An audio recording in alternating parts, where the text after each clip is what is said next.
All right, I'm going to get started with some announcements while we're waiting for everyone to join. Welcome everyone to the 2021 Exito Summer Research Symposium. We are so excited to have you all here, ready to present this work you've been doing over this summer. I'm extremely excited. We have Exito Cohort 5 scholars, and we also have URISE scholars with us. Our URISE scholars have actually just been able to get started in their lab, so I'm so proud of the work they've been able to do. Some of them are just even at the proposal phase right now. So we're all here to support each other, lift each other up, and just be there as strength as everyone goes through their presentation. So welcome to everyone. If you're just joining, welcome to the scholars. And just a few bits of advice. Remember just to be kind to yourselves again, and be kind to your peers and your fellow scholars.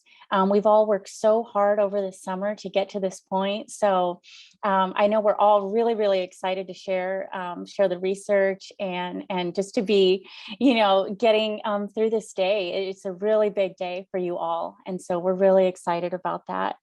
And then just a reminder that all of the presentations that have been going on over on Tuesday and on Thursday will be available next week. All of those recordings will be there so that you can take a look at everyone else's presentations and just really celebrate all of the hard work that everyone has been doing.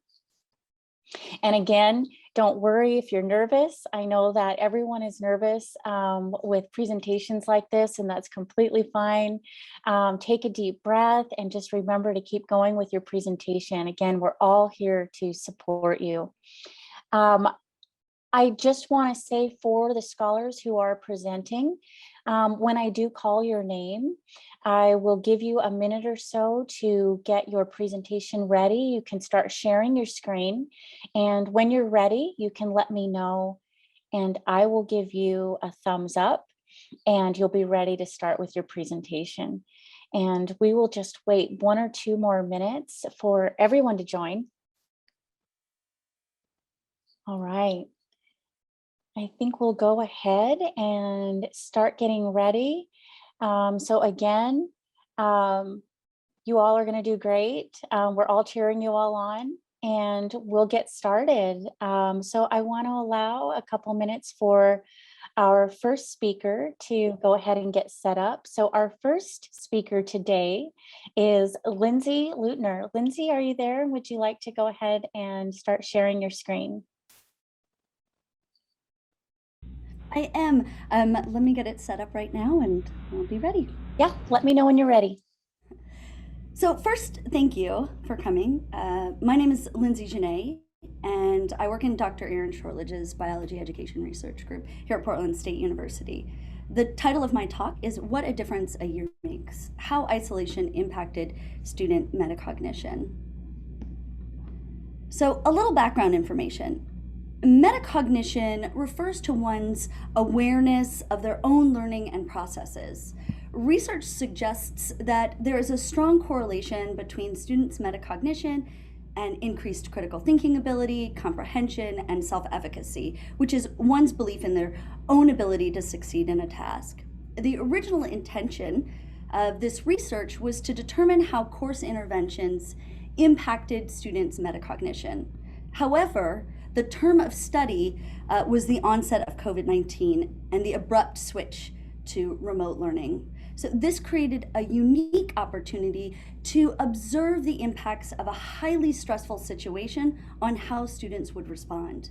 So I'm only going to highlight a few key insights due to time constraints. So first, let's talk about how this was done. So in 2019 and in 2020, spring introductory biology students earned points for taking the same reflection question sets at 3 time points across the term as part of regular course practice, which asked them about their expected course-related challenges, how they would address those challenges, to reflect on their progress, and finally to reflect on their effectiveness of those actions that they took initially. These open-ended responses were coded iteratively using inductive and deductive coding techniques with the help of Daniel Cubes and Vivian Fan. So while coding, 5 emergent themes came up. So metacognition, social interaction, academic concern, personal narrative, and hopeless mentality. This graph showcases the dynamic change in the way students responded in 2019 versus 2020. So as you can see here, in 2019, almost no one spoke about hopeless mentality versus very consistently speaking about having some sort of metacognitive insight. So for example, this student says, "My study habits have changed this year. At first, I was focused on memorization, but then I started teaching what I'd learned to my housemates, and this changed my memorization techniques to understanding. I'll certainly use these in the future." Now, this is quite different from 2020, where less than half students spoke about those metacognitive insights.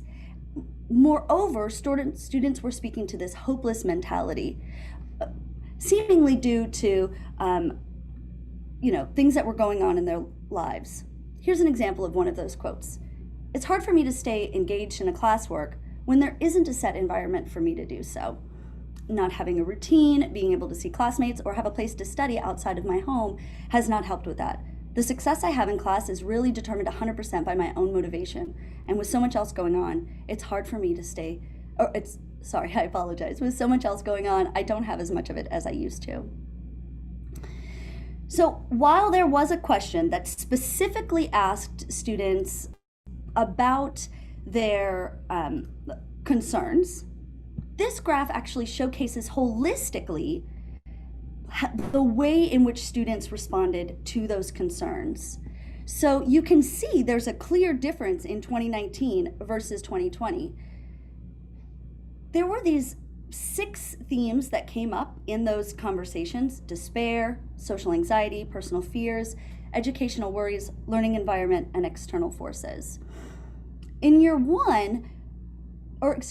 2, students were much less worried about their education, seemingly due to personal trauma and various life situations. Here's one example of those situations. "I grew tired, worn down by COVID, which has just utterly destroyed my job satisfaction and security, and increased stress financially and thus with the rest of my life. With recent events in the world, I feel completely unfocused from school." So, sorry, I apologize. So these student reflections highlight a substantial shift in how students respond to the same set of questions. Moreover, that students facing fearful and traumatic-inducing events have a massive decline in metacognition and academic focus, and this is happening in mass in times of crisis. It's important to note that trauma-inducing events could be and are happening to students all the time. Now, one research in particular states that in order to reach these top-rung expectations, we first must meet these basic needs, such as safety, security, and social connections. Now, as educators, it's imperative to maintain open door to communications because it gives insight to not only who the student is, but understanding as to why they struggle to achieve those top-rung expectations. As I've stated, due to time constraints, these are only just a few insights. We'll be submitting a publication or a manuscript for publication here soon that'll have a more robust dive in. Anyway, I'd like to thank everyone for being here again and for giving me this opportunity. I'll open the door or open the floor for any questions. Thank you so much, Lindsay. That was a great presentation. Everyone, let's give Lindsay a round of virtual applause. Well done. Yeah, really, really important research. So thank you so much for that. Yeah, I'd love to open the floor for any questions that the audience might have for Lindsay. And I can start us off with one question that I have. This is really, really important research, and I feel like we've learned so much, during this last year and a half with the pandemic. And I guess the question I have is, how do you see these findings really kind of changing the way that we learn and educate moving forward? That's a great question. I think that it kind of goes back to what I was stating. I think it's imperative to just keep those doors open. It gives us as educators and y'all as educators an opportunity to get some insight into students. So does that mean that you change your teaching practices? Does that just mean that you have compassion for somebody and understanding as to, why they're not able to have all the success that you hope that they do or that they would? So that's what I think. Yeah, But good absolutely. question. Yeah, I see Tom has his hand raised. Yeah, go ahead, Dr. Keller. So you were just starting to touch on my question in your last response, but I was just wondering whether the data showed any teaching practices that seem to help, like, were there certain like trauma-informed approaches that certain instructors, or maybe this was all in the same class, so that's probably okay. So maybe that doesn't address, but still, maybe some things were pointed out in the pandemic year about what the instructor did to help alleviate the situation. That is a really great question. Thank you for asking. So there were some insights, and we'll actually be talking more about that once the publication comes out. But students did speak to things that were helpful, mostly having social connections. So as teachers, making sure that we're creating these small group works, even though people were worried, even though people were nervous about it, they really enjoyed group work. They really enjoyed having any kind of connection. And something that I thought was really interesting was that students were happier or less, less predisposed to have those hopeless conversations or that great despair when they had social connections outside of their immediate family. So that meant any kind of classmates, somebody outside of their bubble was imperative to them. So thank you for asking that. Yeah. I see a question in the chat, and then we'll go to Jen, who has her hand raised. But for the question in the chat, it says, given that we've had another year of the pandemic, do you expect to see similar findings to 2020? Or would you expect more normalization around COVID impacts? Any thoughts around 2021 data? Thank you. Actually, we did interviews of students from 2019 in 2021. So a year later. And so what did we think that they were, we wanted to kind of get a more deep dive in, sorry, as to what students were thinking or talking about. And yes, there has been some normalization, some new norms that people are talking about, but still very much focused on trauma, very much focused on what these impacts are having on their lives currently. So people aren't better. They're just not drowning the way that they were initially. Right. Thank you, Lisa. Yeah, that was a really great question. We might have time for one more. Jen, did you still have a question? Well, yeah, Lisa's question was my question, but I guess I have a little follow-up, which is, if you had to think about what events might be most important this year and actually impacting what results you would get, say, spring of 2022, what kind of things this year that we don't really know about, such as how much time we might be spending at home versus out with friends, like whether or not we're headed into a winter with rising, cases versus decreasing. Do you have a sense of like what kind of events might make the biggest impact in the results you see? That is a fantastic question. I don't have any, I don't want to make any assumptions as to why someone is in the situation that they are in, or for me to say like it's much more COVID impacted versus the riots that were happening or the political change that was happening. I think it was just holistically, as people are kind of trudging through this year, how they're coping with it. I will say that people did speak to this social connection and really needing it. And by lacking those connections, it having a deep impact on them. But I would fear to say that this was the key marker, and transversely, that key marker will be what, you know, perpetuates through the years. So, but thank you for asking, Jen. That's a good question. Of course. Thank you so much, Lindsay. Let's give Lindsay another round of virtual applause for that great presentation. Yeah, thank you. That was awesome. All right, let's move on to our next speaker.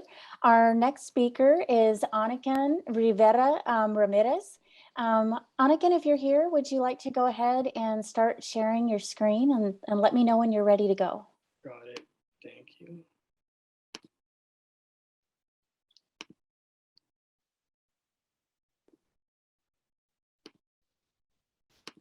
I am ready to go.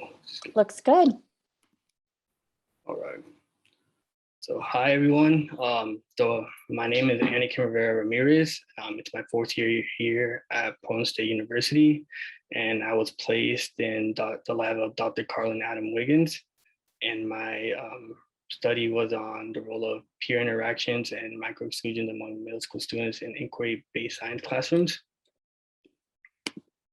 And to start out with some background information, inquiry-based science activities can be difficult to master, especially when there may be a disconnect from the material to application contribution in real-world settings, because there's multiple challenges with real-world and cultural applications. And people want to stop you from like second-guessing yourself, which leads to low public academic performance. And as well, the issue is that the curriculum diverse background could create inequities in opportunities, a personal disconnection to examples, and essentially an achievement gap. And it just sets up students for failures. But to add on, science inquiry based today focuses more on memorization, and it doesn't just connect to the real world settings. And for our purpose of the study is that we want to see what type of behaviors emerge in collaborative groups after microexclusions have taken place.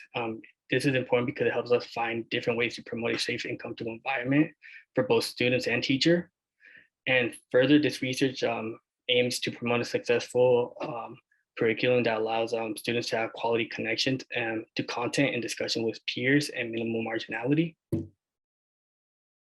And moving on to theoretical framework, we use three concepts to help analyze and conduct our data. And these three were communities of practice, microexclusion, marginal non-participation. And in this diagram right here, you can see communities of practice is in the middle. An example of that is students in inquiry science-based classrooms. And these people just want to learn and learn what science actually is. But surrounding that is microexclusion. And when microexclusion takes place, learners are pushed away from opportunities to belong in a community of learners appropriating scientific practice, opportunities to make meaning in scientific practice, opportunities to engage in scientific practices in classrooms, and opportunities to become more like a scientist and identify with like the discipline of it. As well, being pushed away from these opportunities place learners at risk for marginal non-participation. And in marginal non-participation, non-participation itself becomes the defining feature of the group members. Group members' involvement harming prospects for identification with science and be put on an outbound trajectory away from science, and just hold them back from learning in the development. And moving on for methods, we conducted methods for 7th grade middle school science classes, and we did a qualitative record observation with 3 videos. And as for analysis, we conducted a microgenetic analysis using deduced mixed methods analysis software to code directly to the videos. And we had 7 indicators of microexclusion, which was deference, public evidence of low academic performance, failure to address group members, pushed out of group talk, target of ridicule, unequal access to tools, and unequal evaluation of peer work. And for the sake of time, I only added one excerpt because the rest of like the excerpts were just really long. And yeah, but if you have any questions about it, we can go back to it at the end of the presentation. So as you can see, the consequences of micro like exclusion complicates the participation because it makes the students insecure based on the excerpt. For example, in this excerpt, we can see how distracted Shanice because of how the three boys, Paul, Jivan, and Ty, were off task. And this was showing pushed out of group talk. And as during the video, they started to make fun of Shanice by pointing out her unibrow. And this was showing targeted ridicule. And while this was going on, you can hear how Shanice's voice was just going up and showing signs of frustration. Clearly, it was bothering her. And now all she's thinking about is what she looked like. And she's not focused on the science project. And not to mention, it just shows how failure to address group members because everyone in the group was just making fun of her and no one stepped up to intervene. And ultimately, we see how the role of microexclusion takes place throughout the group work in academic settings, and it excludes the students. And multiple inadequacies and peer scrutiny leads to self-doubt, and it causes interference in education. And further research should look into the relationships between microexclusion and mental health. And some limitations were just like group members were leaving the group and going off camera, which was just hard to observe and just indicate what kind of microexclusion was going on. And some of the audio wasn't clear because students were just talking over each other, so it was just harder to transcribe. And for acknowledgements, I just want to thank Build Enciso for the opportunity, and a special thanks to my RLC lab members for helping me. And lastly, thank you to my PI, Dr. Carlin Adam Wiggins, for helping me on this project. Here are my references. And thank you. Any questions or comments? Thank you so much, Anakin. That was a great presentation. Yeah, let's all give Anakin a round of virtual applause. Really, really, really nice work. Really important again as well. Yeah, I'll open the questions up to the audience members first, if there are any questions for Anakin's research.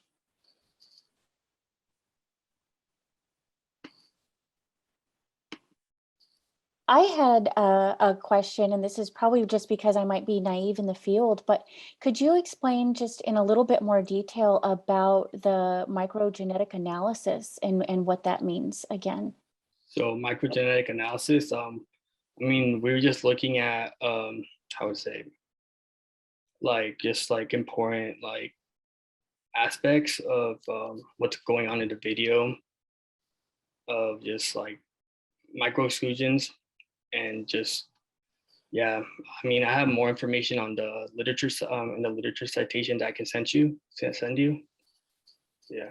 Yeah, awesome. And I'm seeing a question coming in the chat. Did you see any examples of when group members did intervene on microaggressions? Actually, yeah. One excerpt we see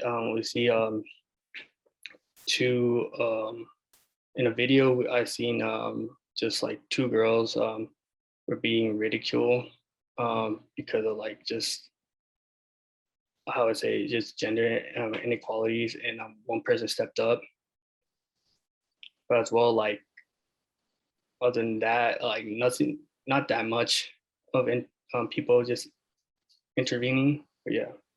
Yeah. And I think we have time for one last question. Jen, I see your hand raised. Did you have an additional question? I do, yeah. Nice job, Anakin. That was wonderful. I'm curious if how this research in way of understanding science education for younger students has impacted how you see a program like Exido, where there's this direct effort to give students an opportunity to learn about science and, you know, an effort to try to avoid the exclusionary sort of trajectory that a lot of students experience. Have you seen anything different like in the program that you're in, kind of because of what you've learned in your research project? I mean, yeah, what I see in this Build Exido program, it has helped me become like a better scientist and be more disciplined in the field. And I feel like having that at like a younger age, it helps spark interest in the STEM field. It just makes it better for them to think of what they want to do in the future and be involved in education. Awesome. That's excellent research. Yeah. Thank you so much, Anakin, for your presentation. Let's give Anakin another round of applause. That was an awesome, really, really important research. So what we'll do is we'll get ready for our next speaker now. Our next speaker is Grace Parra. Grace, if you are ready to go ahead and share your screen and let me know when you're ready. I'm gonna share my screen right now. So, hello everyone, my name is Grace Parra. I'm going into my third year here at Portland State University. I am part of Dr. Blair Darney's lab, which focuses on reproductive health, pregnancy, and maternal health services. Today, I will be talking about the impact of language barriers on high quality healthcare within the Latinx community. I will start off by talking about the language barriers in the healthcare field. The Latino population currently accounts for 13% of the Oregon population, and in the year 2019, according to the census, about 9% of the population of Oregon identified themselves as native Spanish speakers. The Latino population is growing at a fast rate, not only within our state, but the country as a whole. Between the years of 2010 and 2020, Latinos accounted for 52% of the United States population growth, which was at 50.5 million in the year of 2010 and 62.1 million in the year of 2020. The Bureau of Labor Statistics predicted that from the year of 2012 to 2022, the number of employment opportunities for interpreters will increase about 46%. The need for interpreters has exponentially increased, especially recently due to the high number of hospitalized people and illness due to COVID-19. The need for Spanish speakers increased in order to keep up with the need of the community, and this is where many medical clinics and hospitals were not able to satisfy and give those services at the rate that it was being demanded. On the right side, I have two graphs from a study I was reading, and this study conducted a survey and found that within the Latinx community, 52% of the time, a family member or friend translates during a conversation with the healthcare provider, and 50% of the time, it is a professional translator from the healthcare provider themselves. It is surprising to see that both categories are similar percentages. It is unfair to keep having to rely on friends or family who try their best to translate and deny such a needed service to a growing community. This graph on the bottom right is from the same exact study, and the question was, how often do you have difficulty communicating with a healthcare provider while getting care for yourself or a loved one due to language barrier or cultural barrier? 20% answered with cultural barriers and 23% answered due to language barriers. This study was able to show that culture plays a part into the care providers are giving, and it is important to have providers that patients are able to identify themselves with, because it creates that comfort and trust on the provider. Being able to properly communicate between patient and provider is the first step in creating these types of relationships and welcoming settings for all communities. The purpose of this research study is to collect data that will help us understand the local Latino community's need for bilingual healthcare providers. The type of study that we will be conducting is a cross-sectional study. The plan is to construct a both Spanish and English translation of the survey. The survey will include questions focused on the experience with healthcare and access to a bilingual provider. The treatment or exposure will be having access to these bilingual healthcare providers. We are still in the process of looking for a validated scale around bilingual providers and patient satisfaction. Our research project recruitment will happen at the Consulate General of Mexico, which is located here in Portland. The Consulate General of Mexico was established in the year 1996 and has been assisting the Latinx community in tasks such as obtaining or renewing a Mexican ID, passport, or dual citizenship, and many other services. With this lab, we have a partnership with the Mexican consulate, and we work with them in order to obtain volunteers and participants in our research study.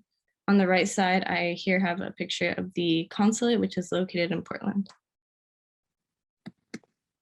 So far, this is the progress and the plan for the future of what will get me to build my protocol. First, there's a meeting set for this upcoming October 21st with the Consulate General of Mexico. Here, we will introduce my project and obtain permission from the consulate to proceed with my project.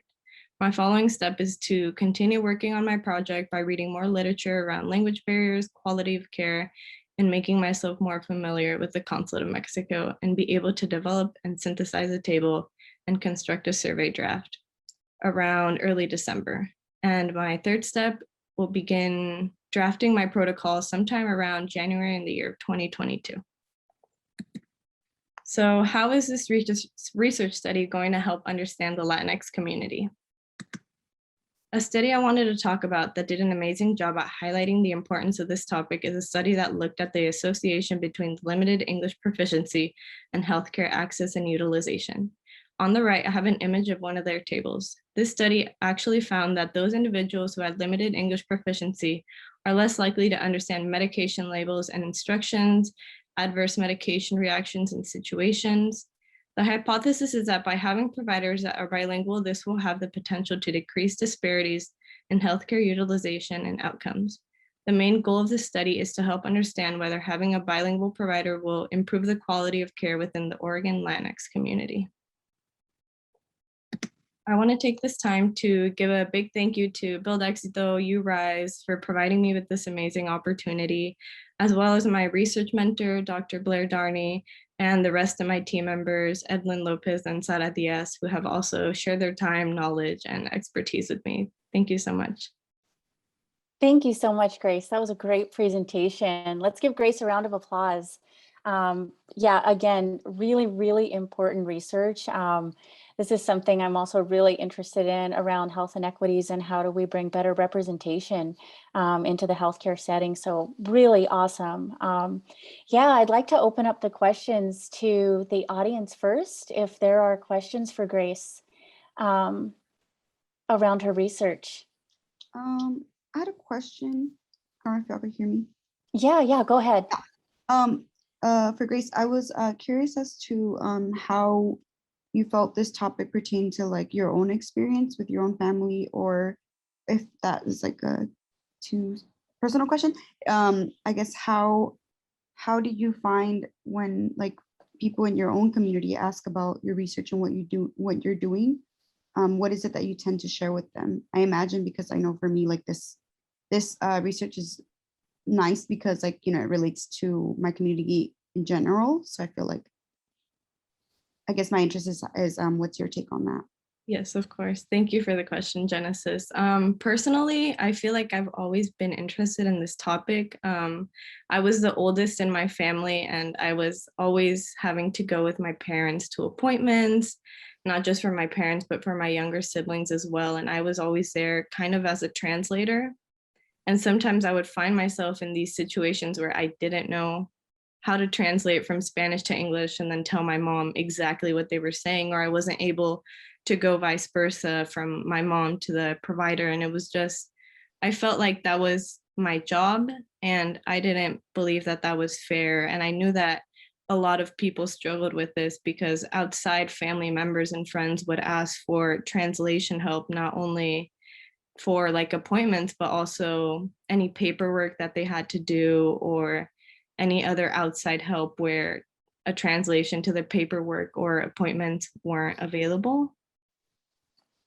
So I feel like that's what just sparked my interest in trying to see how I can give back to my community, and something that also I was impacted by, and I'll be able to share my experience and share that in my research. Thank you so much for sharing. Yeah, I guess I see my sister struggle with this in California, and you know, she doesn't know too much. She's not knowledgeable in like the medical words in Spanish, and so I could see how that can be tricky. And it's a really big responsibility for such a young community to have to do, and it shouldn't be that way. Yeah, absolutely. I agree with that, Genesis, as well. This is really important work, Grace, and I can see this having some really big impacts on just the healthcare setting in general. I do see a question coming in the chat. So the question is, how will other Latinx communities be included in the survey sample if limited to the Mexican consulate? Just curious how the population could also include other Spanish-speaking groups. Yes, the reason why we chose the Mexican consulate was just because a big diverse amount of people gather in this one place. And because I did think about doing this at a clinic or right outside of the doctors, but then that would mean that people were already seeking healthcare. And also the consulate is actually open for not just it's open to other additional Latinos, not just a specific group. So we're able to capture a diverse amount of participants and subjects to fill our surveys. Awesome. Thank you so much, Grace. Let's give Grace another round of applause for a really awesome and excellent presentation.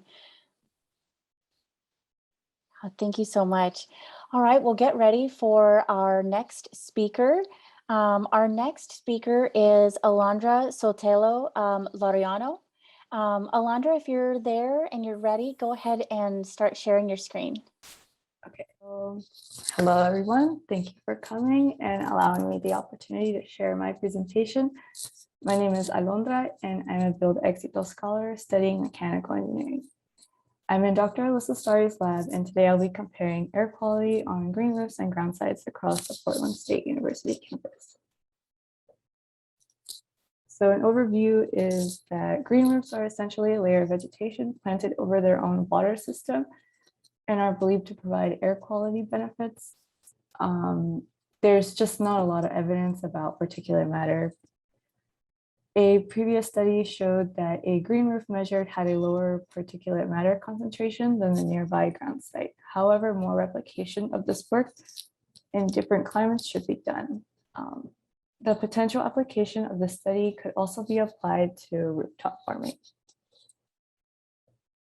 So that brings me to my research question. How does air quality compare between green roof sites to ground sites in the Portland area?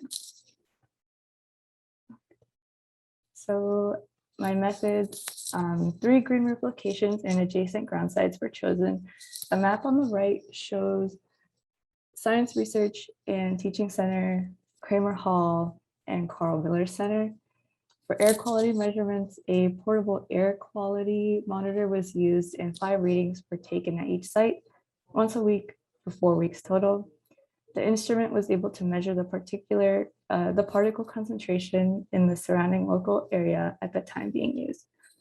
An ambient temperature would have been ideal to do, but due to a joint project being done, the temperature of the soil was continuously taken. The temperature used for analysis was the temperature at the time air quality was taken. And that's like, as you can see right there, the pendant is what the temperature sensor is.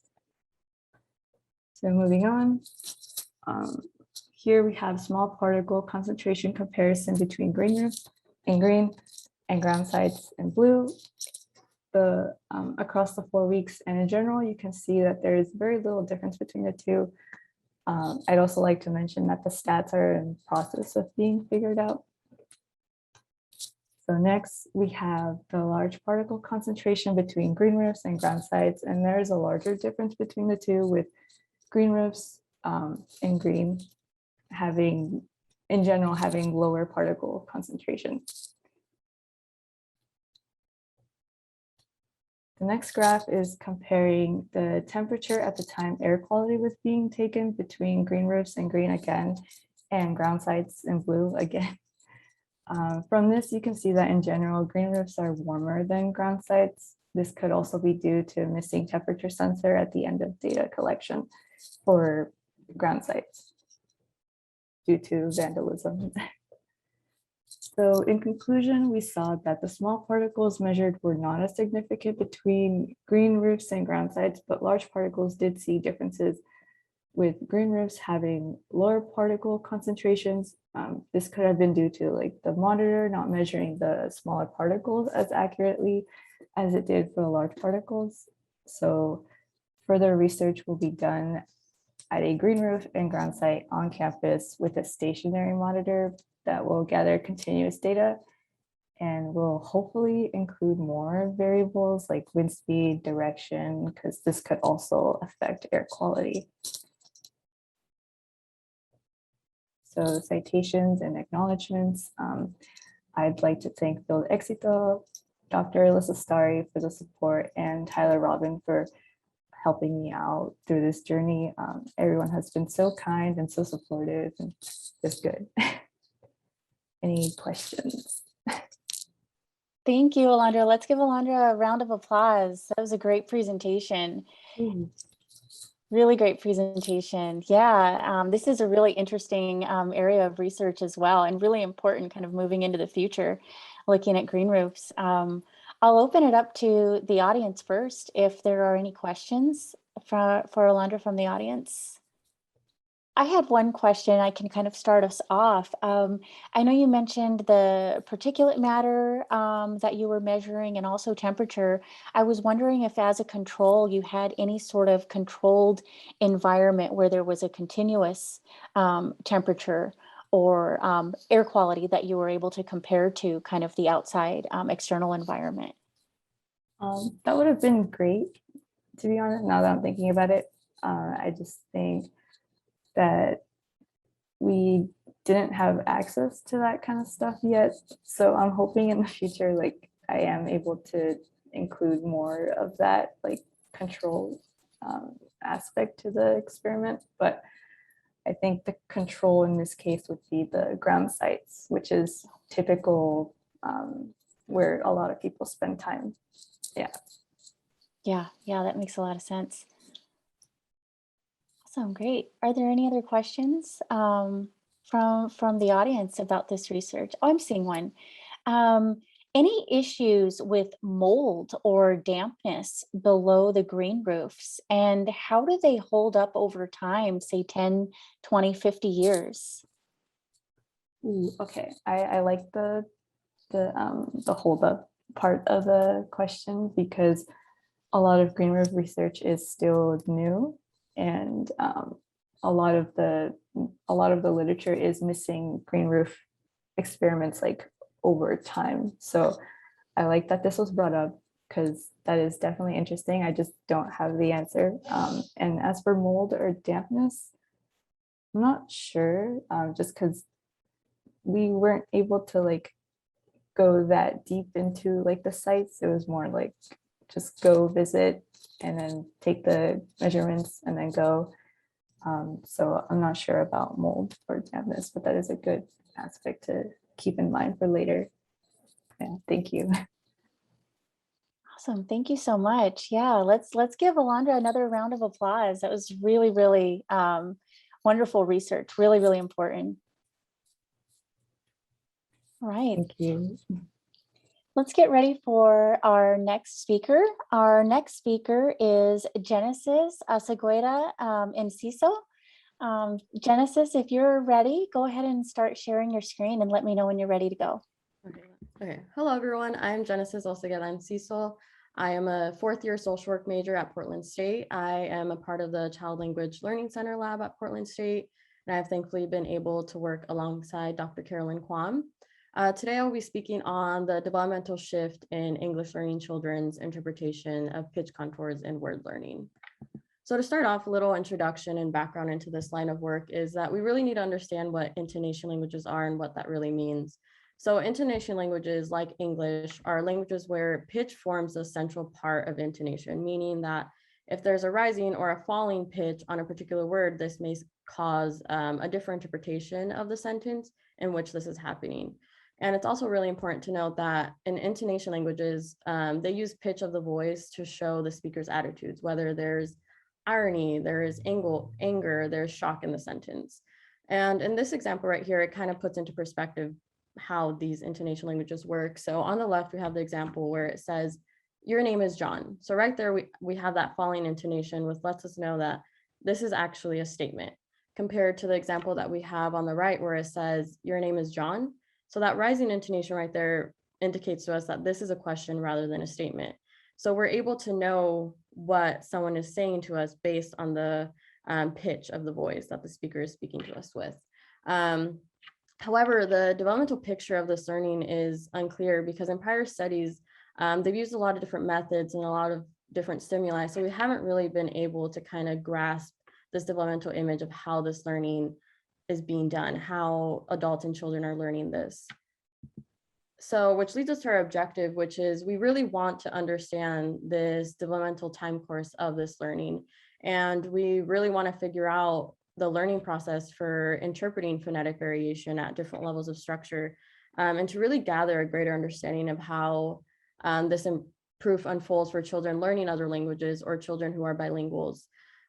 So for us, as I mentioned, because prior studies have used different methods and different stimuli within their experiments, we wanted to do something different and we wanted to use the same method. So the method we decided to use was actually one from a past study, a Korman 2010 paper, where they used the word teaching method where a word was taught and then recognition with altered pitch contour was tested.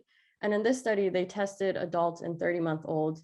And based on their experience, they concluded that both groups, the adults and the 30-month-old, actually cared about vowel, but not necessarily the pitch change.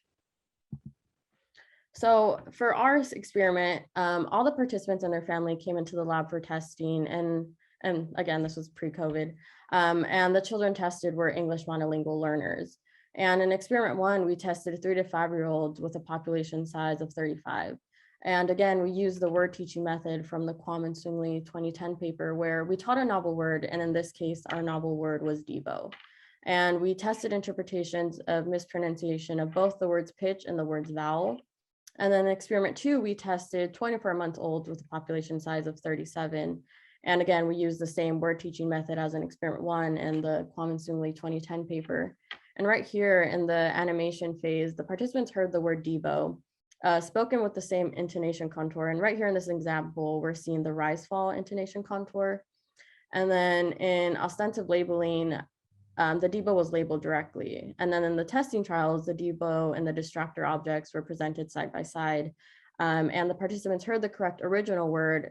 And then they also heard trials of each of the change types. So they heard the pitch change and they heard the vowel change. So after doing this, we came with some results and we saw that in experiment 1, the 3 to 5-year-olds cared about vowels, but not necessarily the pitch, compared to experiment 2, where we saw that 24-month-old were learning the word robustly, but they weren't really detecting either mispronunciation. So they weren't noticing the pitch change. They weren't noticing the vowel mispronunciation within the word Debo. Which then led us to our conclusions that we saw based on experiment 1 that the 3 to 5-year-olds, the 30 months old onward, are showing the trajectory of the one that we saw in the Korman paper, where the adults were also learning this. So they were recognizing a few of the vowel changes, not much, but they were very much accepting the pitch variation. Compared to experiment 2, the 24-month-old were able to notice the word and understand the word without really knowing how the word sounds, like really understanding that different pitch. So children recognize the word equally well across conditions compared to the preschoolers who did not recognize the word when the vowel changed. So for acknowledgements, I really want to thank the children and parents who participated in these studies. And I especially want to thank my PI, Dr. Carolyn Kwam, and our collaborator, Dan Swingley at University of Pennsylvania. And thank you to the members at the Child Language Learning Center at PSU and the Infant Learning Center at University of Pennsylvania for helping me throughout this process. And lastly, thank you, Build Exito, for providing me with this space to present this research and for making this possible. Here are my citations, and then if anyone has any questions. Thank you, Genesis. That was a great presentation. Yeah, let's give Genesis a round of applause. Really, really nice work. Very interesting study. I'll open it up to the audience, of course, first, if there are any questions for Genesis. I'm checking in the chat. A question I have is, this being so interesting about thinking about just learning and language development, how can you see sort of the the results and data that you're collecting in this study kind of impacting early childhood education and kind of moving forward? If you have any thoughts around that.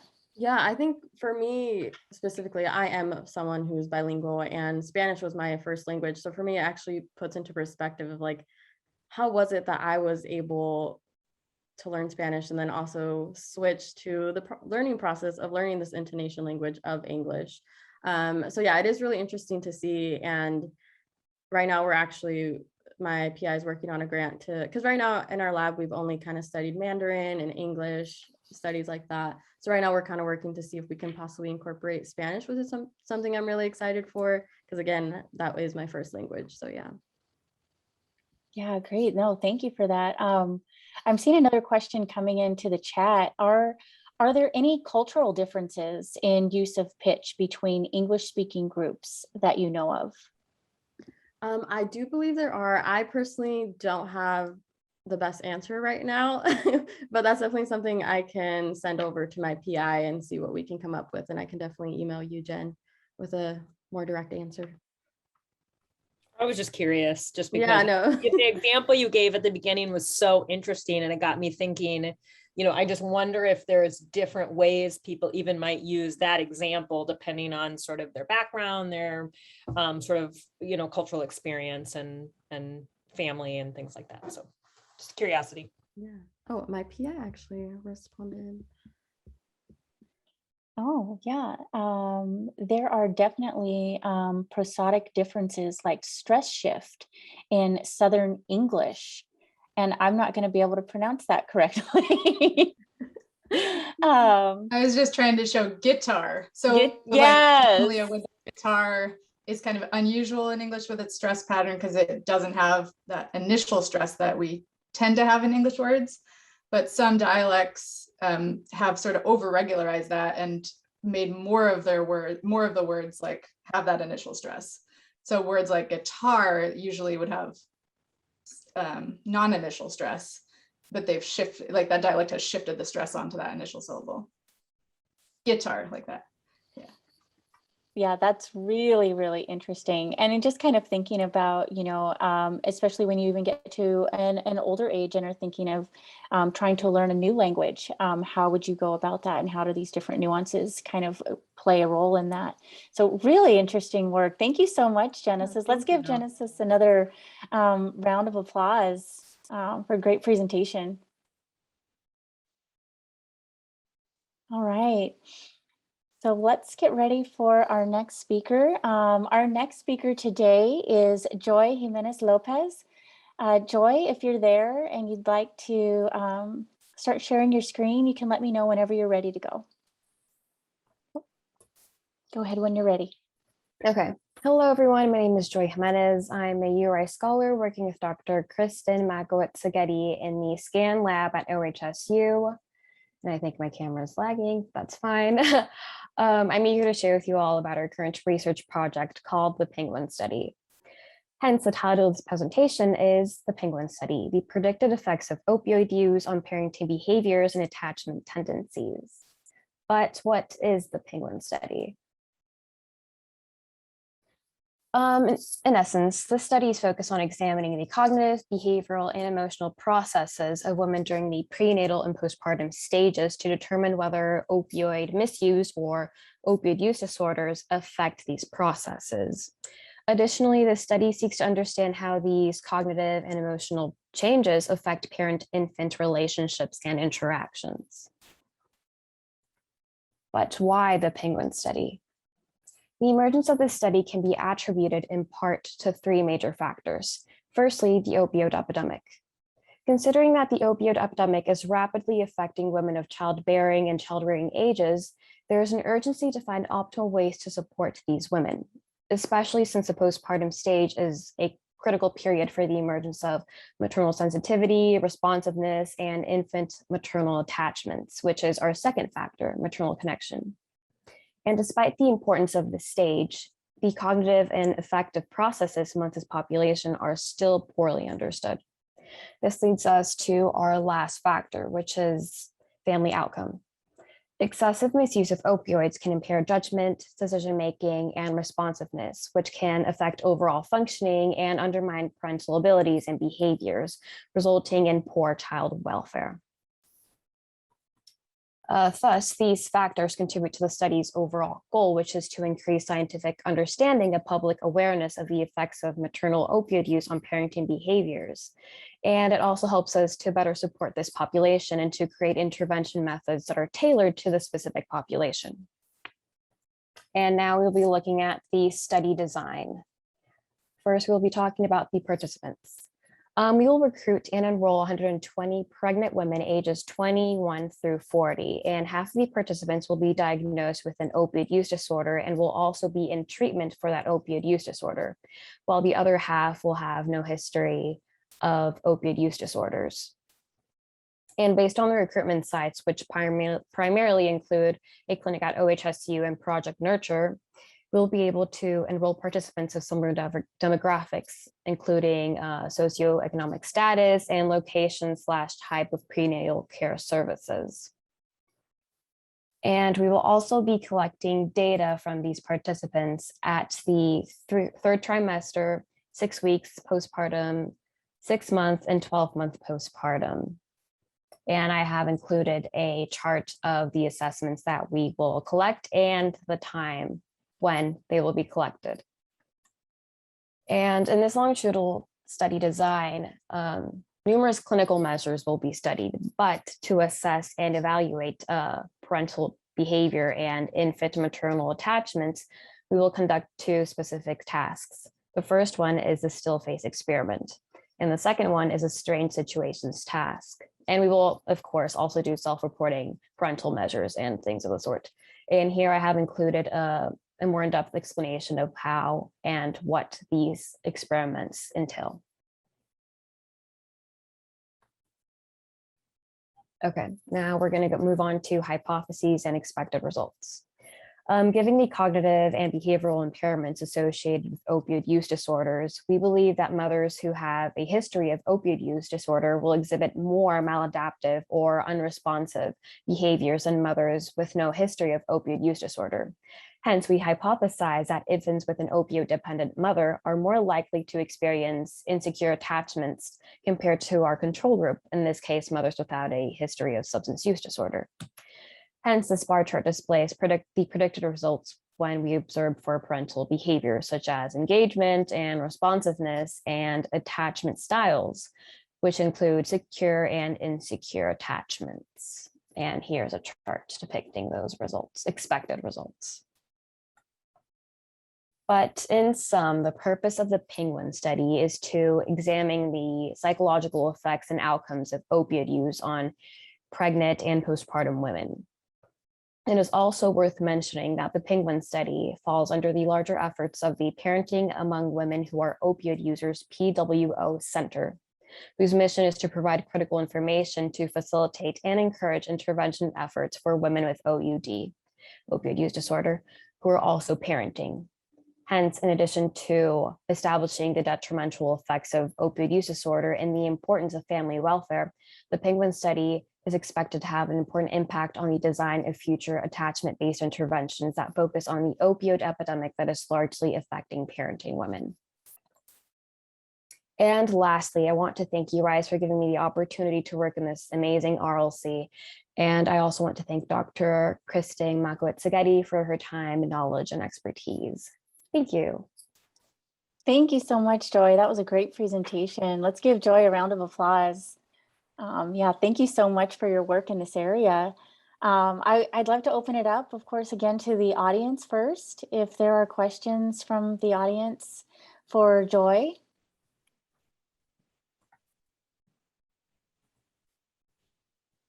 One question I can kind of just start us off around this is thinking about, of course, the rate that opioids are prescribed. I'm wondering if results from your study can help to kind of shed light on maybe alternatives opposed to, or in addition to or separate from opioids that might be used to kind of combat the opioid usage in these women, or if that's something that you've thought about in this study at all. Yeah, we will be looking at that as well. Actually, one of the eligibility requirements for our participants is that they are on MAT, which is a treatment for opioid use disorder. And because our study will not be able to provide that, that is an eligibility component of that. But within the study, we're also looking at various substances. We're looking at stimulants and hallucinogens and inhalants. And for the opioids, we have a variety of opioids that we're looking at, but one of them that I can remember is oxycodone. We're going to be assessing that. And yes, this will definitely shed light on the importance of being treated essentially for an opiate use disorder and how this can affect the individual, but also the infant, especially with the pregnant population, which is poorly understood within this realm of science. But yes, hopefully that answered your question. No, absolutely. That was a great answer. I am seeing another question in the chat. It says, awesome presentation. I was wondering, would you consider doing a follow-up study just to see how maternal / child relationships are affected by long-term opioid use? Yes, that's great. Yes, thank you for that comment and question, Alex. Yes, our study is somewhat of a longitudinal design based. And so we're assessing at 6 week, third trimester, 6 week, 6 month, and 12 month. And it will be looking at the relationship between the mother and the infant for about a year. But it would be interesting to expand that to 2-3 years to see how the outcomes and if these possible intervention methods will help with that, but also including some already designed attachment-based interventions, which are not tailored to the specific population, but seeing how those can affect the outcomes of the parent infant relationship would be very interesting. But yeah, hopefully that somewhat answers it. Yeah, excellent answer and really great research. Let's give Joy another round of applause for her presentation. Really, really nice work. Thank you, Joy. Thank you. All right, we'll get ready for our next speaker. Our next speaker today is James Vo. James, if you're here and you'd like to start sharing your screen, you can let me know when you're all ready to go. So hello everyone, my name is James Vo. I'm a biology major. I currently work in Dr. Argua's lab at the Night Cancer Institute, and my presentation is on using an in vitro 3D tumor model in anti-cancer drug discovery and efficiency. So some background information. So traditionally people have used 2D cell cultures, and in these cultures, they either use like a flask or a well. The cells get added onto the bottom of the flask and then media on top. So there's just a single layer of cells. More advanced methods is the 3D tumor model. So this model is a lot more advanced. It's more physiologically accurate and can mimic the tumor microenvironment similar to that in our bodies. And we're using these 3D tumor models as a tool that can be used to assess therapeutic drug efficiency. So introduction. So our focus is on acute myeloid leukemia, also called AML. So these cells have an overactive level of beta catenin, and this cell it can catalyze the activation of genes that are critical for leukemia. So we're using this 3D model to replicate these conditions and to test like different sort of anti-cancer drugs. The drug that we're currently testing is called gilteritinib. It acts as an inhibitor of FLT3, and that protein is responsible for the formation and proliferation of new blood cells. So the cells that we are using to create the model is comprised of HS5 and MV411. There's also I20, but that's just the media. So a little more about the cells. The HS5 and MV411 cells are from human cells. They have different properties, such as how they grow on the substrate. So the picture on the left right here, that's the HS5. It's an adherent cell, so it attaches directly onto the plate. And this is the MV411 cells. They are suspension cells, so they just float in the media. So in order to create the 3D model, we're using a specialized form of a microplate. And so this plate has a special coating, and that coating prevents the cell from sticking to the culture dish. It does this by blocking the absorption of ECM proteins, and these proteins usually promote cell adhesion, but now that the cells can't stick onto a plate, they just clump up on themselves, so they create that ball shape. That's a picture of the plate that looks close to the one we're using, and this is a diagram of what is happening. So materials and methods. One way we are analyzing the efficiency of the drug is through a cell proliferation assay. We call this the MTS assay. And so this assay can be used to assess cell growth, viability, and cytotoxicity. And they can show us how the drugs we're using can affect our cells. This is just sort of the mechanism we're using, the MTS assay. And results, unfortunately, my mentor was out for a few weeks because she was sick. So I don't have like current results. This is just sort of anticipated. So this picture shows the colorimetric analysis from the assay. MTS is a form of salt, and then live cells, we call them viable cells. They can reduce it into a formazine product. And this product is purple in color, and we just sort of expect to see something like that.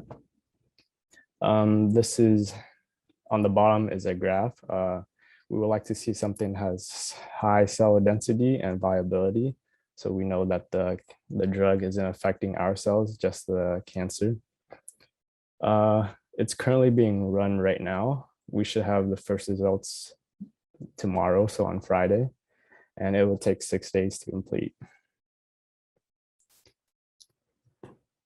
So these assays, the MTS assays, can be used to determine the overall health of cells. They can be used to optimize culture and experiment conditions. They can also be used to measure the survival after drug treatments, so the cancer drugs. We can use this to analyze the effectiveness of those cancer drugs, and we can ultimately use them to develop new forms of therapeutics. Right now, we're only testing one form of anti-cancer drug. There's 3 other drugs that we are going to test later. And I'd like to thank the NIH and the 4 funds. I would like to also thank Dr. Argwell and Mona. They helped me a lot during this. And that's it. Thank you for listening. Thank you, James. That was a great presentation. Let's give James a round of applause. Yeah, really, really nice work. Does anyone have any questions for James about his research? I can start us off. I have one question. I'm really interested in 3D tissue culture work. So I was wondering if in your cultures, and I know that you showed the kind of the wells that prevent adhesion, are there any additives that are needed to cause the cells to aggregate to cause that 3D ball, or do they, do they kind of stay in suspension? I'm just wondering if there's anything that needs to be added for them to kind of form that 3D structure. So from what I know, the microplate itself has a special, it's called a nucleon coating. And so just simply that coating prevents it from sticking onto the surface. So it forces the cell to stick to itself. The only sort of other additive we add is the I-20, and that's just the media for it to suspend itself. Awesome, awesome. Has any of the drugs been tested on mice before, or any other animals? The gilteritinib, or yeah. We haven't tested it on mice yet. We're just using it on cells, so it's an in vitro. We're not doing it in any organisms yet.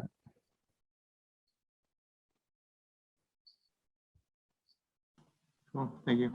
Yeah. I guess I'll ask one more question if there aren't any more from the audience. I was just wondering how long you can keep your cells in culture. How long do they stay alive for, or do you need to passage them at all to kind of keep viable cells in your culture? Yeah, so these cells they keep on growing. So both of the cells, they need to be passaged. They're fed on a weekly basis, so every Monday, Wednesday, and Friday. So we just swap out the media and add new media in. And then once confluency reaches around 90%, that's when we passage them. So they just keep on growing. Awesome, great work. Well, everybody, let's give James another round of applause. Thank you so much, James. Really, really interesting work that you're doing and very important. Thank you. All right, we'll get ready for our next presenter. Our next presenter is Cassandra Korman. Cassandra, if you're here and would like to start sharing your screen, you can let me know when you're ready to go. Okay, good morning, everyone. My name is Cassandra Korman. I am placed in the Identity in Social Historical Context Lab at PSU. My PI is Dr. Carlin Adams-Wiggins, and the research that we have been working on is the Kindergarten Transition Project, and specifically families' experiences of culturally responsive practices within the transition to kindergarten. So a quick introduction. The transition to kindergarten sets a foundation for a potential lifelong journey of learning and growing. It is a collaborative role between the parent and guardian and the teacher and institution, as well as the child. And this is essential research in order to support families' individual needs and helps us grasp families' own understandings of their child's transition to kindergarten. Because there has been limited research into the lived experiences of the transition of socioeconomically and racially marginalized communities. So our study aims to answer, from the perspective of parents and guardians, how do teachers and school staff provide culturally responsive support during the kindergarten transition? And what, if anything, is a barrier to the provision of culturally responsive support, as well as is culturally responsive support continuous across the kindergarten transition?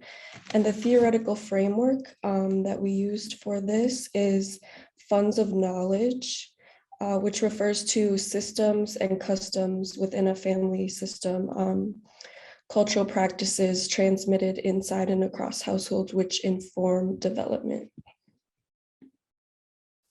Okay, and for our methods, we conducted 3 focus group interviews with families with children in the Head Start early kindergarten transition program through Portland Public Schools. And this is a income restricted program, so participants fit that demographic as well. And what we used was thematic analysis, which was applied to verbatim transcriptions of each focus group interview. So the steps, as you can see right here in this figure, are the transcription of the interview data, which is then turned into codes where we defined and named themes, and then did interpretations of the descriptive findings. Second. Okay, and then,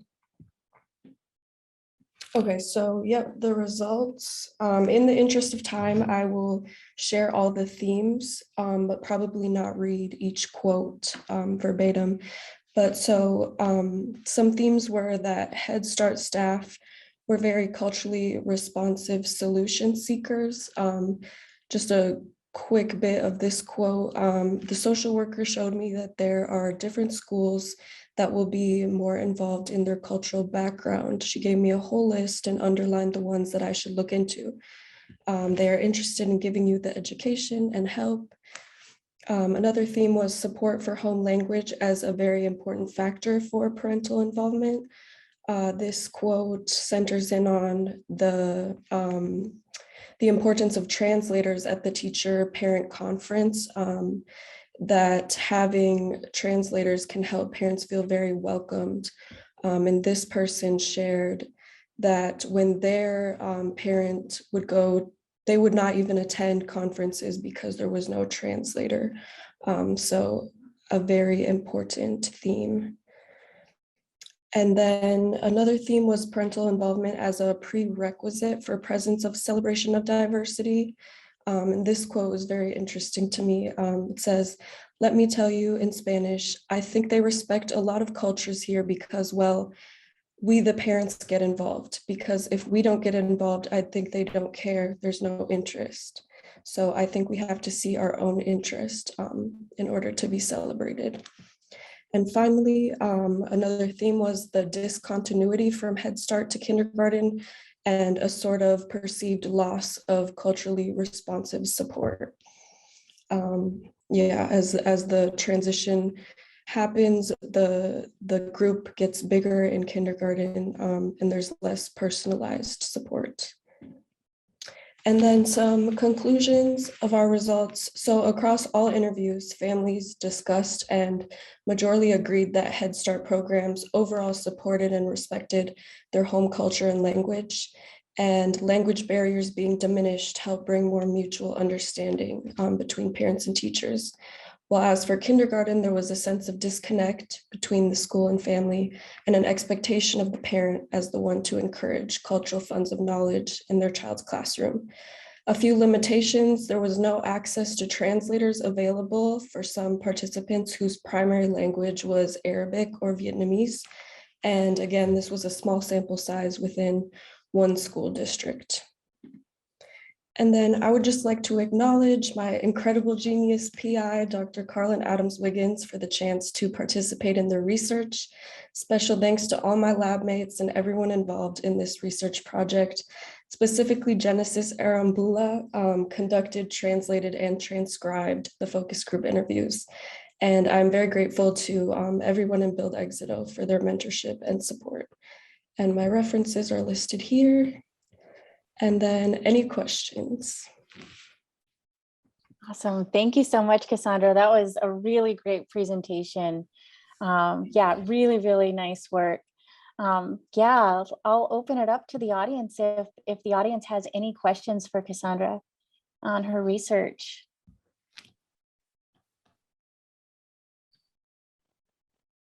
And I can kind of start us off again. Could you speak a little about how you think the results from this study might be able to, of course, influence sort of the structure of classrooms, and how might those be able to be made actually smaller and more intimate for there to be more interaction, and kind of what are your bigger picture goals coming out of this work? Yeah, thank you. Yeah, so I believe that these results will help inform the Portland Public Schools specifically about how they can be more continuous with the culturally responsive support they provide from Head Start to kindergarten. Yeah, and this should translate to like social workers as well and all school staff. But definitely this research doesn't just apply to the Portland Public Schools, but it's good for all early kindergarten transition programs. But yeah, I hope that answers your question. Yeah, it does. No, this is such important research. Yeah, does anyone else in the audience have any questions for Cassandra? It's so important to do this kind of work to really influence change and to really make differences, especially in education, but also in our community. So, thank you so much for doing this work. It's really, really important. Yes, of course. Thank you. Yeah, if there are no more questions, let's give Cassandra another round of applause for a really, really great presentation. All right, we'll get ready for our next speaker. Our next speaker is Chibuike Eke. Chibuike, if you're here and you'd like to go ahead and start sharing your screen, you can let me know whenever you're ready to go. Hello, everyone. I'm Chibuike Eke. I'm starting my junior year at Portland State University this fall, and I have been working under Dr. Bruce Goldberg in the Oregon Rural Practice-Based Research Network at OHSU. Some of the known information about the health disparity research that's already been conducted is that 1/3 of Americans have health-related social needs. There's negative social determinants of health lead to health inequities, and then clinical care is estimated to account for only 10 to 20% of the modifiable contributors to health outcomes for a population. So the project I've been working on in the Oregon Rural Practice-Based Research Network was developed by the Center of Medicare and Medicaid Services called the Accountable Health Communities, which is a 5-year program that seeks to determine if addressing social needs will lead to improved health outcomes and reduced total cost of care. So social factors in which people are born into definitely affect their lives. The Accountable Health Community seeks to systematically screen and identify these unmet health-related social needs that would promote patients' health and well-being. Some of these social factors we screen Medicare and Medicaid beneficiaries for are housing instability, utility needs, food insecurity, safety, transportation needs. All right, so the current gap in knowledge is information remains unknown about how the healthcare system can best provide interventions to support patients. So in order to get a better understanding and a more accurate representation of the population in Oregon that has social health related needs that needs to be addressed and connect them to as many Medicaid and Medicare beneficiaries to community resources, it's important that we screen as many patients as possible. So that is why the objective of my presentation is to develop a new methodology to screen patients in the most visited environments in the healthcare setting to better understand which environments will optimize the number of patients screened. So who is eligible for this screening? Patients that are enrolled in Medicare and Medicaid, patients of any age. You have to be an Oregon resident to partake in the study, and then also patients that have had a clinical visit in the last year. And this is a little brief rundown about the process that we use to screen patients. So first, a beneficiary goes to a clinical site like a hospital or the dentist's office. After their visit, we screen for the patient for social needs. If the patient addresses or expresses any social needs, we connect them with community services and put them in an awareness group and try to help them get those needs addressed. So we ask patients questions like, within the last 12 months, were you worried about food that would run out before you could get money to buy more? Or in the past 12 months, have the lack of reliable transportation kept you from medical appointments and things in that nature? The data we collected, we used the Medicare Medicaid beneficiary screening tool and using the Accountable Health Communities model. The data was collected for 12 months and was analyzed to determine which healthcare setting have the most patients screened. And these are some of the other questions that we ask patients. And the results showed that the data was collected in 2019 and showed that 6,998 patients were screened for health-related social needs at 47 different clinics in Oregon. Of those patients, about 66% of them, or 4,623 screenings, came from a family medicine setting. 21.3%, or 1,491 screenings, came from a family from a, I believe it's internal medicine setting. 7.7 or 504 screenings came from pediatric setting. 3.8% or 269 screenings came from public health setting, and then 63 screenings came from dental setting, and 9 screenings came from a emergency department setting. So the future direction for this project is that findings from the study can transform where and when and for which patients social needs are addressed and help advance healthcare disparities intervention research by strengthening the evidence about positive and negative outcomes of social and screenings and interventions. And although more beneficiaries were screened at a family medicine setting, it may be beneficial to also explore which healthcare setting the most navigation eligible beneficiaries are identified in, and which have the beneficiaries with the greatest number of needs. And due to the pandemic, we have changed the method of how we collect data. So the previous data, the 2019 data was in-person screening, whereas now we switched to a phone screening method. So exploring how this new method of data collection has impacted the number of patients screened, or would also be beneficial to look at as well. So, and these were my references. And thank you to the NIH Build Exit and URISE program for funding the research, and also the Oregon Rural Practice-Based Research Network. Shout out to Bruce Goldberg and King Zoe Major for all the support in the AHC team in general. So, any questions? Thank you, Chibuike. Yeah, let's give Chibuike a round of applause. That was a really great presentation. Really awesome work. Yeah, we'll open it up to the audience if there are any questions to start with. We'll start there first. One question I had, and I can kind of start us off, is you kind of mentioned in the end about kind of moving to the telephone screens. And I was wondering, you mentioned about kind of moving, because of the pandemic and, everything kind of moving more remote, if in your research, you've all started to think about telehealth and more virtual ways to screen patients, or to go through kind of, virtual assessments, if that's something that you're thinking about moving forward with the research. Yeah, as of right now, that's where we're gravitated more towards. It's like the remote version, so like screening patients through the phone. But I would think it would be interesting to see, like, say this was an effective method of screening patients. I think it would really be interesting to see if they continue to do that post-pandemic, and also some of the implications that it may have. Like, I would say, because of telephone screenings, like me personally, I've been doing this for the last month, and so some people think that that the telephone screenings, like, that it may be a scam, or like, we also may not be accurately representing the population, because maybe adolescents or older individuals who don't know necessarily how to use technology that well are also not getting screened. So there may be also, it may be worth looking into for sure. So. Yeah, absolutely. No, it's really interesting just thinking about ways to make things more accessible to everyone, but also building that trust as well with the different kind of modalities for screening techniques. So this is really, really important research to kind of broaden that scope of how we reach everyone.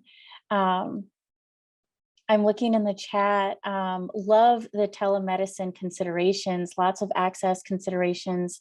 Not all Oregonians have access to reliable internet. That's a very good point. This is where I see a lot of things going in the future. Will be fascinating to follow. Not a question. Yeah, it's just a comment. But yeah, so much to think about here in just how do we, make things more accessible in whatever way that is. Yeah, really important research. Does anyone else in the audience have any questions for Chibuike on this work?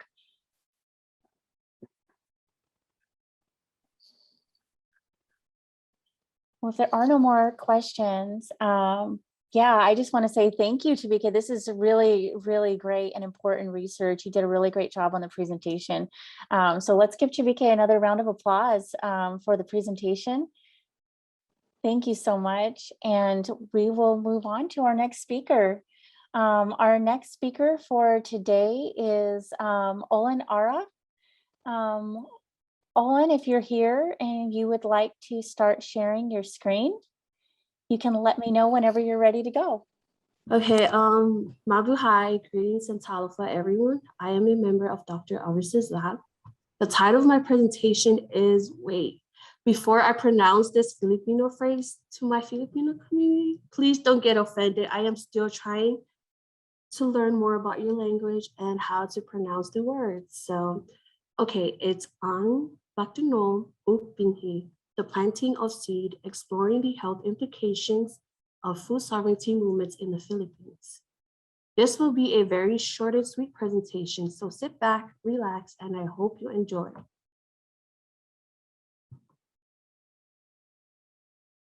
This project is to explore health implications of food sovereignty movements in the Philippines using an innovative approach to culturally grounded health storytelling. Throughout the COVID-19 pandemic, the Philippines has been under a countrywide lockdown, which has prompted a new crisis of access that prevents farmers from getting their products into the markets and the urban centers.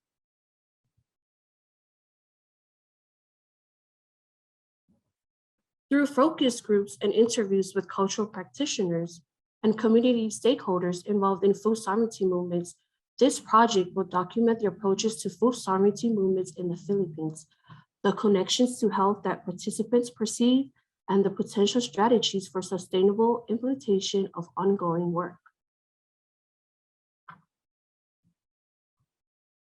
Due to the unique environmental context of the Philippines, the numerous approaches to food sovereignty occurring throughout the region, and the current risks and restrictions related to both food access and research protocols during a global pandemic, this proposed project is still ongoing. However, we are looking at putting out a story about our project when we get all the results back from people's interviews.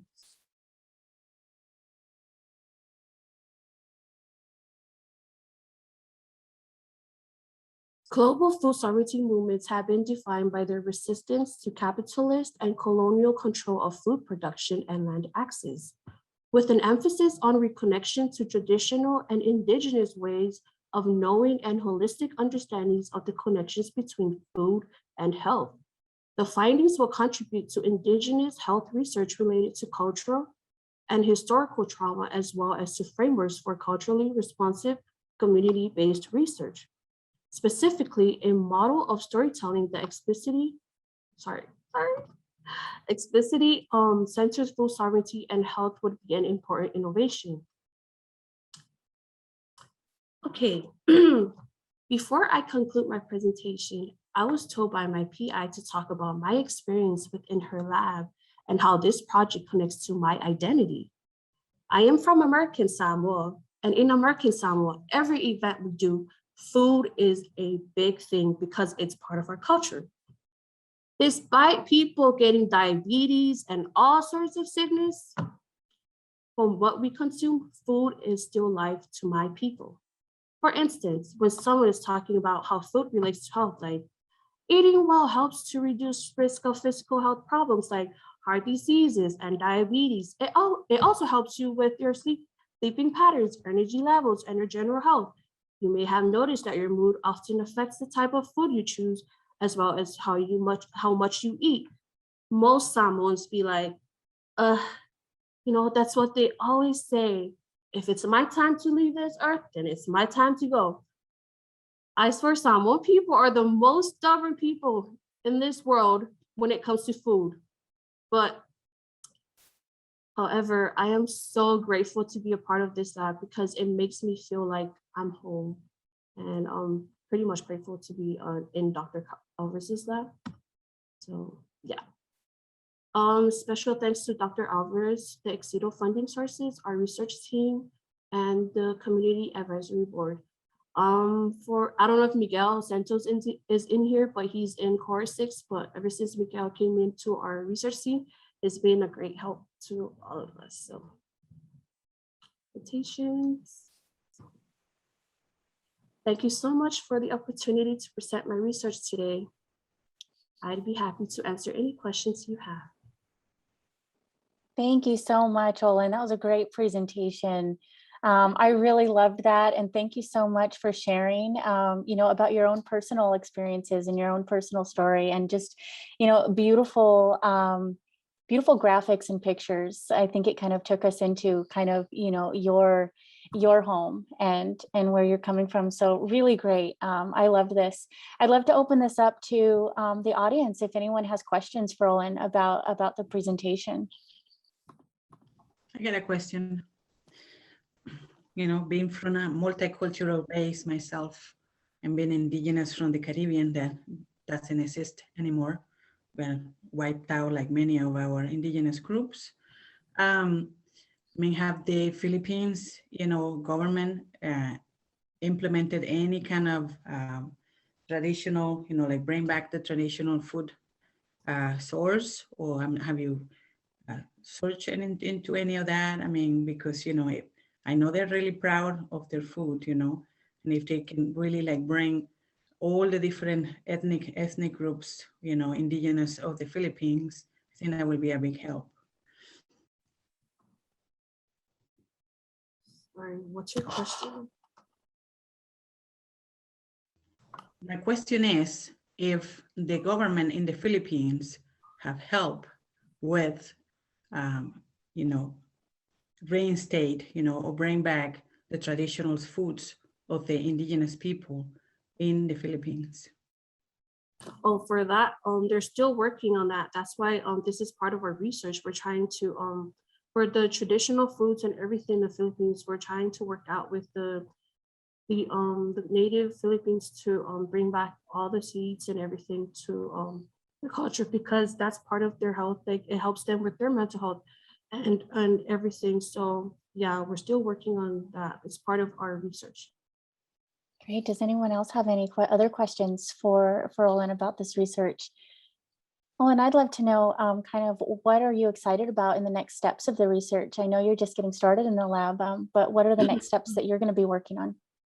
I am so excited because Dr. Evers was talking to me about how, like, so you know how, like, we're doing food sovereignty in the Philippines, and she was telling me that, oh, I'm so excited because I want you to do this research in your people, like in American Samoa. I was like, yes, I would love to do that too. So yes, I'm looking forward to sharing my research and everything with my people as well as the Filipino community.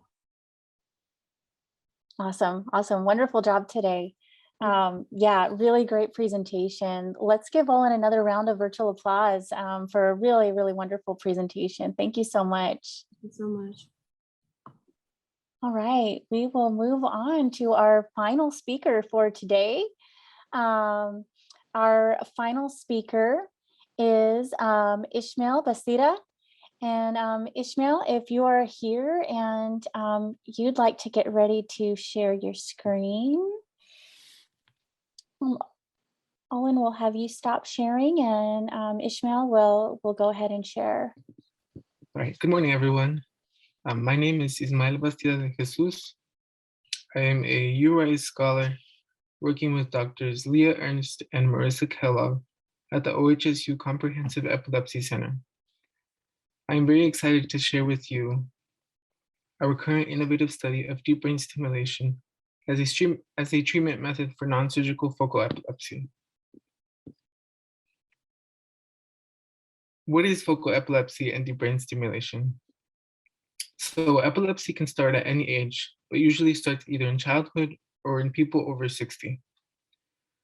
Epilepsy is an umbrella term used to describe a brain illness that causes seizures, but under this umbrella term, there is focal epilepsy, which is where only in one hemisphere of the brain there are recurring seizures. This differs from generalized epilepsy because in general epilepsy, the entire brain is affected. Deep brain stimulation is a pilot method for treating focal epilepsy more adequately. By implanting a brain pacemaker technology into the brain, the signals from the nerve cells that cause seizures are blocked. The goal of this study is to determine whether deep brain stimulation is a viable treatment option for people who have complex focal seizures. And why is this important? Deep brain stimulation would ideally prevent seizures and work in a similar way to treating Parkinson's disease, where impulses are sent to the brain to avoid delayed or uncoordinated movement due to low dopamine levels in the brain. Before surgery, focal epileptic patients will be measured for a stereotactic head frame, which helps keep the head still during surgery, and will undergo brain imaging examinations and other medical procedures in preparation for the deep brain stimulation device installation. Patients' post-surgery status will be assessed after 6 months and their progress will be recorded.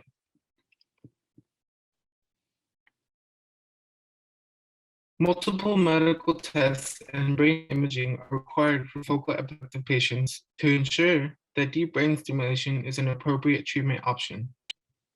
The patient is awake and alert during surgery in order to assess the effect of the stimulation. An electrode is placed into the targeted areas of the brain and is linked to the pacemaker device. The pacemaker device, also known as a pulse generator, is hidden beneath the skin a little lower than the collarbone. Although deep brain stimulation cannot cure epilepsy, it is expected to relieve symptoms following surgery. Regardless, the goal would be to improve the quality of life for those with focal epilepsy through deep brain stimulation. Deep brain stimulation is a novel approach of treatment, which means it isn't successful for everyone. However, by gaining a better understanding of how seizures work and the field of neuroscience, this revolutionary treatment will enable numerous studies that seemed previously impossible, and deep brain stimulation will soon be utilized to treat epileptic patients. If you have any questions, you can reach out to me via my email, and I'll be happy to direct you further. I would like to give a big thank you to the US program for providing me this opportunity, and also to my mentors, Drs. Leah Ernst, Marissa Kellogg, Shandy Dixon, and many others for sharing their time and expertise. Thank you all. Thank you so much, Ismael. That was a wonderful presentation. Really, really interesting research. This is exciting. Yeah, let's give Ismael a round of applause for that great presentation. Very interesting, and I'm just curious how, if you know, how patients are screened to be candidates for this type of implantation for epilepsy. Yeah, that's a great question. Thank you, Dr. Dixon. Like I mentioned before, usually these patients have to go through a lot of testing because they have to make sure that they have focal epilepsy versus generalized epilepsy or just other types of epilepsy. So they usually have to do multiple tests to make sure that the seizures are coming only from one spot in the brain. And that's usually after they've determined that, that's when deep brain stimulation would be an option for them. Wow, that's really interesting. Awesome. I'm seeing a question coming in the chat. Have there been any observations of precursors that can give an idea if brain stimulation works for a patient or not?